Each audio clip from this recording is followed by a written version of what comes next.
Mike. Okay na kayo?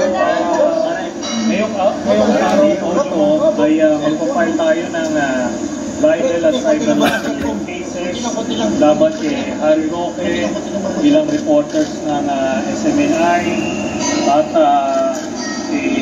yung vlogger na si Banat bilang Banat Bay.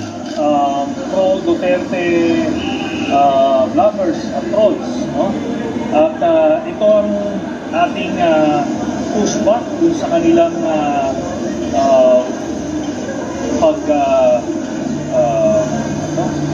pag-disseminate ng false information at mga fake news laban sa akin.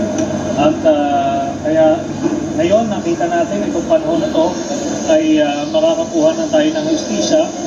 Hindi natin ito inaasahan ng panahon ni Duterte, kaya ngayon natin naisipan ng file ito. Ano po ba yung laman? Ano po yung mga paratang?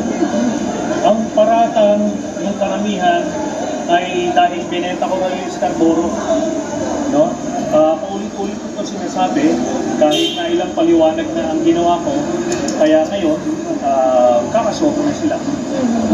Sir, ng mga particular like class communities? Libel at cyber libel charges. Libel at cyber libel Estela Silvania E. Aquino versus London Cariaga E. Castillo. Table 3 po.